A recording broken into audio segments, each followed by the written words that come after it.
ओम शांति श्री राम भाई। ओम शांति चेतन भाई। ओम शांति। आज हमारे साथ श्री राम भाई हैं जो हमारे डायमंड हॉल संभालते हैं और आप सब ने इनको काफ़ी बार देखा ही होगा और ये बहुत मौन तपस्या में लीन रहते हैं। इनका अमृत बेला 1:30-2 बजे से लेकर शुरू से इनका बहुत रेगुलर करते रहते हैं और बहुत योगी आत्मा हैं। आज हम चेतन भाई जी के साथ पहली बार स्टूडियो में ऐड हुए हैं। जी जी। हाँ।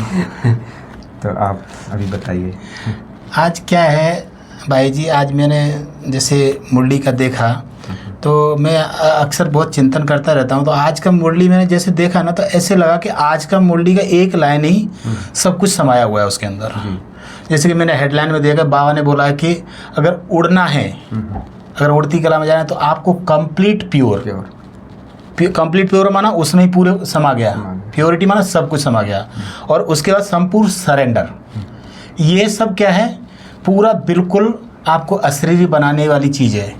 तो इसमें हम चिंतन करें कि ऊंची मंजिल पर पहुंचने के लिए हमको कौन सा ऐसा डर है जो निकल जाना चाहिए। हमें एक डर रहता है ना कि हम पहुंचेंगे नहीं पहुंचेंगे। तो आज की मुरली के हिसाब से इसका क्या चिंतन है, ये हम आपसे थोड़ा इसकी चर्चा करना चाहते हैं। जी जी। जैसे बाप संपूर्ण प्योर है जी, संपूर्ण हल्का है, कोई प्रकार का बोझ नहीं, ना कोई कर्मों का, ना विकर्मों का, ना किसी के बंधन का, ना देह का, कोई बंधन नहीं। तो ऐसे ही परमात्मा जैसे कंप्लीट है, ऐसे ही हमें यदि उनके पास जाना है, अपने घर में जाना है, परम धाम में जाना है, तो संपूर्ण प्योर बनना पड़ेगा जी। और जब तक हम संपूर्ण प्योर भी व्यक्ति तब बन पाता है जब तक हमारी सरेंडर बुद्धि ना हो जाए। बुद्धि को सरेंडर कर देना। ओके। परमात्मा के प्रति, महायज्ञ के प्रति, पूरा विश्व कल्याण के प्रति, ये हमारी कल्याण पूरी मनुष्य आत्माओं या सर्व आत्माओं के लिए कल्याण की भावना। और यहाँ तक कि जो अपना जो कुछ भी है क्या, वैसे तो कुछ भी नहीं है ना, अपने देह भी अपनी, लेकिन परमात्मा के बनने के बाद हमारा अपना कुछ भी नहीं रहता है, केवल मेरा एक बाबा। ये स्थिति रहती है। देह भी मेरी नहीं है, बिल्कुल अशरीरी स्थिति हो जाए। तो इसके लिए खास ये पुरुषार्थ है कि मैं आत्मा हूँ, लेकिन कौन सी आत्मा, देह नहीं हूँ। ये बार बार अभ्यास कि मैं आत्मा हूँ। अभी भी हम जैसे बोल रहे हैं तो मैं आत्मा इस मुख द्वारा बोल रही हूँ। ये अभ्यास फील करना जब ये होता है और एकदम प्योर आत्मा हो, कंप्लीट प्योर, तो ये अभ्यास करते रहेंगे तो ये सब ऑटोमेटिक ये स्थिति उठती रहेगी। जैसे कब उड़ सकता है व्यक्ति, जब वो हल्का हो, है ना, कोई प्रकार का बोझ ना हो या शक्ति भी हो उसके लिए। जैसे कोई कहेंगे प्लेन तो उड़ता है इतना भारी लेकर, लेकिन उसके लिए पावर, शक्ति सब कुछ होता है। तो वो हम मुझ आत्मा में हो। तो ये आज के माना खास सार के रूप में है आज की मुरली में। जी जी। और भी हम डिटेल कर सकते हैं लेकिन लंबा हो जाएगा। जी जी। हाँ, तो उसमें कौन सा रहता है उसमें ऊंची मंजिल पहुंचने के लिए?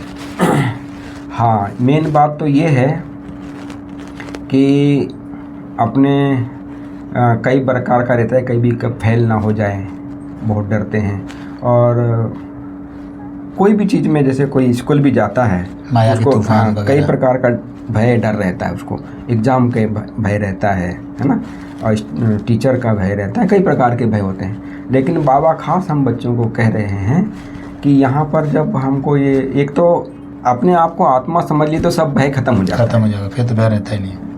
और यहाँ जो बाबा कह रहे हैं आज के आधार पे कि जो माया के या परिस्थितियों के अनेक प्रकार के जो तूफान आते हैं उसमें हम बहुत डरते हैं, क्यों माया आ गई, क्यों तूफान आ गया। लेकिन बाबा कहते हैं इसमें तूफान तो आना ही है, ये भी ड्रामा में फिक्स है।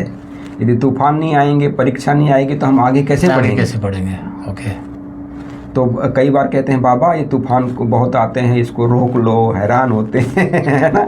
तो बाबा कहते हैं बच्चे यह तो युद्ध का मैदान, बॉक्सिंग है ना। जैसे उस बॉक्सिंग में भी बाबा ने कहा था का है कि भाई उस बॉक्सिंग में भी कई यदि एक तरफ से वार होता है तो दूसरी तरफ से भी होगा, भले वो 10 करेगा तो 4 करेगा ही, है ना। सही है।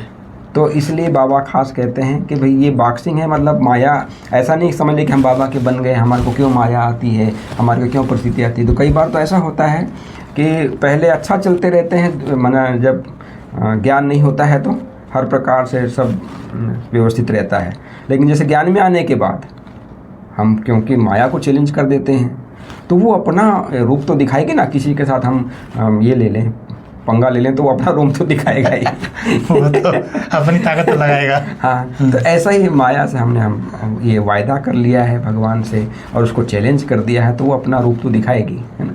तो बाबा कहते हैं इसमें डरना नहीं है। इसलिए यदि हम ये बात रहेगी कि ये तो फिक्स है, ड्रामा है, ये तो माया के तूफान आने हैं, तो इसमें डरने की कोई बात नहीं होती है। इसलिए बाबा खास कहते हैं कि यदि महावीर जैसे होता है ना, बहुत महावीर तरह जिसमें शक्ति रहती है हर प्रकार की, ये रहता है वो निश्चिंत रहता है, हाथी में चलता है, इसमें चलता है, रथों में चलता है, वो है ना, उसके पास ताकत है, उसको किसी प्रकार कितनी भी सेना आ जाए, कितना भी तूफान आ जाए, वो अपने नशे में होता है, उसके पास ताकत है, उसके पास तीर है या उसके पास जॉब है। तो बाबा कहते हैं इसलिए महावीर बनना है, तब विजयी बनेंगे, तब ऊंची मंजिल पर भी पहुंच सकेंगे। तो जैसे आज का गीत भी है, दर पे आए हैं कसम लेके, तो ये भी बहुत अच्छा, तेरे परमात्मा के दर पे आए हैं कि कसम लेकर कि हम नहीं जाएंगे दूसरी दुनिया में या दूसरी को नहीं जाएंगे नहीं, आपके ही रहेंगे। इसलिए बाबा कहते हैं ये अभ्यास अपने आप में अभी इस बात के लिए बढ़ाना है कि मैं आत्मा हूँ, यह मेरा शरीर नहीं है, मेरा शरीर है ये भी नहीं, ये मेरा अपना शरीर नहीं है, ये परमात्मा का सेवा अर्थ दिया हुआ शरीर है। इस अभ्यास में यदि हम जितना पक्का होते जाएंगे, मजबूत होते जाएंगे, जिसको कहा जाता है जीते जी मरना। जैसे कोई मरता है तो पिछले जन्म का याद रहता है उसको कुछ नहीं, तो ऐसे ही देह और देह के संबंध कहो, बाहर दुनिया की कुल मर्यादा, है ना, हम शास्त्रों में भी सुनते हैं ना कि मीरा ने सब कुल मर्यादा छोड़ फिर उसको परमात्मा का प्राप्ति होती है। तो ऐसे ही ना दृढ़ रहना है, जीते जी मरना है। और ये जो हमारा जो सच्चा समर्पण जो परमात्मा आज हम बच्चों को बाबा सुना रहे हैं कि सच्चा समर्पण क्या है, अपने तन मन धन और जो भी हमारे संबंध है उससे जो ममत्व हमारा जो है, ममत्व छोड़ना है, उनको छोड़ना नहीं है, ममत्व छोड़ना है, ममत्व छोड़ना है, तोड़ तो निभाना ही पड़ेगा। हाँ, और स्वयं को परमात्मा बाप का समझना है। उनसे ममत्व कब टूटेगा, जब एक जगह जोड़ेंगे। जैसे कोई छोटा बच्चा होता है, दूसरी कोई चीज़ छुड़ानी होती है तो उसको दूसरे दिया जाता है ना। तो ऐसे ही तो बाबा से जब वो छोड़ते हैं तो बाबा का समझना है, यदि वो छोड़ भी दी और बाबा का नहीं समझे तो भी बीच में अटक गया। तो इसको बाबा कहते हैं, इसको कहा जाता है सच्चा समर्पण। सच्चा समर्पण। और जैसे आज बाबा ने और एक बात कही है, जैसे हमको मूल वतन में परम धाम में लौटना है, तो उसके लिए अब माना अपने आप को ऐसा माना पवित्र बना देना है, क्योंकि अभी अपवित्रता बहुत है। अपवित्रता होने के कारण से हम उड़ नहीं सकते हैं। जैसे शुरू धारणा में बोला कंप्लीट प्योर, हाँ कंप्लीट प्योर, तो उड़ नहीं सकते हैं।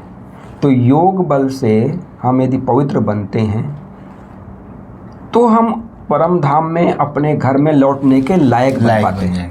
बरोबर। क्योंकि मंदिर में जाना है या कोई अच्छे स्थान पे जाना है तो अच्छी ड्रेस, एकदम स्नान ध्यान ये करके, है ना, ऐसे थोड़ी चल जाएंगे धुधु मिट्टी वाला स्थान समझ कर। तो ये बात है। तो हमारा मूल वतन कितना पवित्र है ना, जैसे बाबा ना हल्की हो जाएगा आत्मा, प्योर बन जाए तो उड़ जाएगी। तो ये बात बाबा खास कहते हैं, तब हम लौटने के योग्य बनते हैं। जी। तो अभी लौटने का समय आ गया है, तो अभी हमको इस बातों को योग्य बनना ही है। और एक बात बाबा ने खास कही है, यदि इस संसार में या ब्राह्मण जीवन में ज्ञान योग के मार्ग में सबसे जो बड़ी मेहनत है तो वो ये है, देह अभिमान छोड़कर देही अभिमानी बनना है। ब्रह्मा बाबा ने कैसी मेहनत की है, एक एक मैं आत्मा हूँ, मैं कौन सी आत्मा हूँ, अभी मुरली में चला था ना कि मैं आत्मा तो हूँ, कौन सी आत्मा हूँ, सामने वाला भी आत्मा है लेकिन कौन सी आत्मा है, उसके ओरिजिनल स्वरूप को देखना। हाँ, आत्मा में कमियां भी होती है, कमजोरी भी होती है, तो वर्तमान स्वरूप में देखेंगे तो कमी कमजोरी भी नजर आएगी। इसलिए मूल उसके जो संस्कार हैं, प्रेम, शांति, आनंद, पवित्रता, उस स्वरूप को देखेंगे तो उससे कभी भी नफरत नहीं आएगी, प्यार होगा, स्नेह होगा, रहम की भावना होगी। तो इसलिए बाबा खास कहते हैं कि देह अभिमान छोड़ देही अभिमान बनना, ये सबसे बड़ी मेहनत है कहो या ऊंची मंजिल है कहो। तो ये अभ्यास हम बच्चों को अभी जरूर करना है। बाबा को याद बाद में करना है, लेकिन पहले ये अभ्यास जरूर करना है, आत्मा का अभ्यास। तो बाबा ने और एक बात अच्छा कहा है आज की मुरली में कि जैसे हम ज्ञान सुनाते हैं, ज्ञान सुनना सुनाना ही पर्याप्त नहीं है, लेकिन हम जैसे बाबा ने कल की मुरली में भी कहा था कि अपना ज्ञान जैसे हम सुनाते हैं कि वाचा की सेवा के माध्यम तीनों सेवा साथ साथ हो। हाँ, वाचा के साथ मनसा वाचा ना परसों कहा था, मनसा वाचा कर्मणा तीनों सेवा एक साथ करेंगे तब हम आगे बढ़ पाएंगे। हम कहें कि वाचा की सेवा कर रहे हैं, हमारी मनसा इधर उधर भटक रही है, उसके लिए शक्ति शांति का स्टॉक चाहिए, तब हम ये सब बातें वाइब्रेशंस बनते हैं उसके। तो इसलिए बाबा खास हम बच्चों को ये कह रहे हैं कि केवल ज्ञान सुनना सुनाना ही पर्याप्त नहीं है, लेकिन हमारा योग युक्त जीवन, युक्ति युक्त जीवन और हमारा जो जीवन है यादगार बन जाए, ये अपने जीवन में आवश्यक है। आचरण हमारे में जैसे कहते हैं ना, अब बाबा कई बार मुरली में कहते हैं आज लोग देखना चाहते हैं, केवल सुनना नहीं चाहते। आपने अच्छी अच्छी बात सुना दी, प्रैक्टिकल जीवन देखना चाहते हैं, दे दिए, थोड़ा समय के लिए इम्प्रेस भी हो गए, लेकिन जो सदा काल का जो अभ्यास होना चाहिए, जो अनुभव के आधार पे बोलते हैं, उसका महत्व पड़ता है तब जब अपना प्रैक्टिकल जीवन होता है। कहते हैं प्रत्यक्ष को प्रमाण की क्या जरूरत है। तो बाबा खास आज हम बच्चों को भी कह रहे हैं कि परमात्मा का सच्चा वारिस बनना है ना, तो स्वयं भी इतना ही अच्छा पुरुषार्थ भी करना है और दूसरों को भी बाप का परिचय देना है। और जैसे फलदार वृक्ष होता है ना, ऑटोमेटिक देते रहता है मना क्योंकि उसके पास फल है बहुत है, तो ऐसे ही हम यदि हम दिव्य गुण हैं, धारणा है, तो हम ऑटोमेटिक देंगे ही देंगे, दिए बिना नहीं रहेंगे। तो फलदार वृक्ष भी बनना है जरूर। और बाबा आज खास एक और बात निमित्त पक्का करा रहे हैं कि जो भी हम चीज़ें यूज करते हैं, इस शरीर को भी जी ट्रस्टी होकर सभी वस्तुओं को ट्रस्टी भाव से उपयोग करना है जी, कि मेरा नहीं है, परमात्मा का दिया हुआ है। चाहे यज्ञ की कोई भी वस्तु है, व्यक्ति है, स्थान है, इस शरीर है, इसको हम जस्ट परमात्मा का दिया हुआ है, विश्व कल्याण के कार्य में यूज कर रहे हैं। सब कुछ बाबा का है, मैं केवल निमित्त हूँ, ये अभ्यास। और बाबा खास एक बात और कह रहे हैं कि बाप जो है गरीब निवाज है, और गरीब निवाज ही अपने आप को समर्पण करता है, सच्चा समर्पण और जो त्याग है। और उसके लिए भी बाबा ने खास कहा जो समर्पण और त्याग को जो सरल हृदय वाले होते हैं, गरीब का मतलब ये नहीं कि धन से गरीब है, जो सरल हृदय वाले है ना, जो सहज स्वभाव वाले, सरल स्वभाव वाले, वो परमात्मा के प्रति सच्चा त्याग करते हैं या समर्पण करते हैं, तो वो सहज योगी बन जाते हैं। जी जी। तो एक गीत भी है ना, स्वर्ग इसी धरती पर आ जा रे, है ना। हाँ। तो स्वर्ग इस धरती पर मन तभी आएगा जब हमारी समर्पण भावना होगी। इसके लिए बाबा खास कहते हैं कि निरंतर बाप की याद, है ना, और जो परमात्मा ये पवित्र और शक्तिशाली याद, ये बात हमारी खास रहे कि अपने आप में एक तो निरंतर याद हो और अपने को आत्मा समझना है और परमात्मा हमारा पिता है और उनकी शक्तिशाली याद हो, तब ये परिवर्तन आता है। नहीं तो जस्ट बैठ गए हैं, ठीक है बाबा है, मैं हूँ आत्मा हूँ, ठीक है, घंटों समय चले गया है, उसका नहीं, क्वालिटी वाली याद चाहिए। और अभी जैसे दुनिया में ज्ञान बाण दिखाते हैं ना, तो ऐसे ही मना आत्माओं को ज्ञान का तीर लगाना है, बाण लगाना है ना।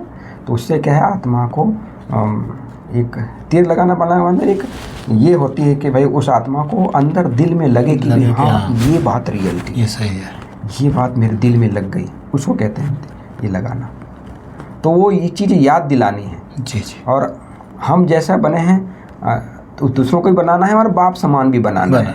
तो बाबा ने खास कहा है यदि सबसे बड़ी और श्रेष्ठ जो सेवा है अपने आप को भी तैयार करना, प्रजा और वारिस क्वालिटी भी तैयार करना, ये श्रेष्ठ सेवा है जी, है ना। हर आत्मा को स्वर्ग के वर्षे के अधिकारी बनाना ये श्रेष्ठ पुरुषार्थ है।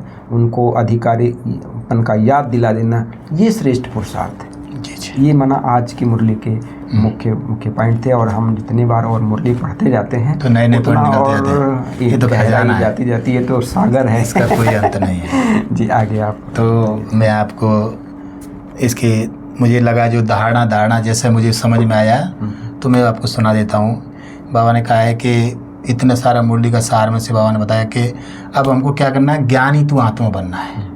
तो ज्ञानी तू आत्मा सिर्फ ऐसे नहीं, सिर्फ ज्ञान सुनाने वाले नहीं, ये हमको याद की यात्रा की भी मेहनत करनी है, क्योंकि अशरीरी होकर ही अशरीरी बाप को याद कर सकते हैं। तो ये पॉइंट बाबा ने बताई। तो और भी मुझे पॉइंट अच्छी लगी कि बाप का बनकर दूसरी सब बातों से ममत्व निकाल देना है और कोई बात पे ध्यान नहीं देना है। ऐसे भी मेरी नहीं, माने ये शरीर भी क्या है, देह मेरी नहीं है, तो ऐसा नहीं समझ, तो देह भी अभिमानी बनकर कंप्लीट चाहिए, निमित्त भाव बाबा ने कंप्लीट सरेंडर होकर के जाना है। ट्रस्टीपन माना वही सरेंडर एकदम। तो आज का वरदान है मास्टर, बाबा ने कहा मास्टर ऑलमाइटी अथॉरिटी की सीट पर सेट रहने वाले सहज और सदा कर्मयोगी भव, ये आज का वरदान है। बहुत अच्छा वरदान है। बाबा ने बोला कि मास्टर ऑलमाइटी अथॉरिटी की सीट पे, जैसे किसी भी मशीनरी को एक बार सेट कर देते हैं तो वो चलती रहती है, एक बार उसको सेट कर दिया, इसी प्रकार इसी रीति से मास्टर जो ऑलमाइटी अथॉरिटी वाली स्टेज पर जो स्वयं रहते हैं वो एक बार सेट हो गए तो वो कभी कोई कमी कमजोरी के शब्द उसमें निकलेंगे नहीं। हर संकल्प, हर शब्द, हर कर्म उसका सेटिंग प्रमाण ऑटोमेटिक चलता रहेगा, अपसेट भी नहीं होगा, अब बिल्कुल अपसेट नहीं है। तो ऐसी ही सेटिंग सदा के लिए आपको क्या करेगी, कर्मयोगी, निरंतर निर्विकल्प समाधि में रहने वाले सहज योगी बना दे देगी। तो ऐसी हमको सीट पर सेट रहना है। तो आज का स्लोगन बहुत अच्छा है जी। इतना प्यारा स्लोगन मुझे लगा मुरली के आधार पर। हाँ, उसने लगा कि मैं के बजाय बाबा बाबा कहना यही याद का प्रूफ है। हर बात में मैं नहीं, ये बाबा ने किया, मैंने नहीं किया, बाबा ने बाबा का है, बाबा की सेवा है, बाबा असली याद का, बाबा का यज्ञ है ना। हम भी बाबा के हैं, देह भी बाबा का है, बाबा का ज्ञान है, बाबा की शक्तियाँ हैं, बाबा का दिया हुआ सब कुछ बाबा का है। तो हम क्या बोल देंगे, हम याद प्रूफ बने रहेंगे हमेशा। तो आज का अव्यक्त सारा जैसे नियम प्रमाण चलता है वो भी मैं आपको सुना देता हूँ। चल रहा है, हाँ, अच्छा है वो। तो अभी के इस महीने की लहर चल रही है, सदा हर्षित रहने के लिए अपने नेचर को सरल बनाओ और सहनशील बनो जी। तो इसका विश्लेषण यही था कि जो सहनशील हैं वही ड्रामा की ढाल पर ठहर सकते हैं और हर्षित रह सकते हैं। सहनशीलता नहीं है तो ड्रामा की ढाल पर भी पकड़ नहीं हो पाएगी, उसकी मुश्किल है, उसको ढाल को पकड़ना मुश्किल है। इसी समय भी माना इस समय सहज धर्म कर्म करते उसमें करण करावन हार की स्मृति सदा रहे कि करा कौन रहा है, मैं नहीं कर रहा हूँ, कराने वाला वो कहते हैं हुक्म ही हुक्म बजा रहा है, करण करा रहा है, ऐसे करके। तो ऐसे कराने वाला बाप है और करने वाला निमित्त कौन हूँ मैं।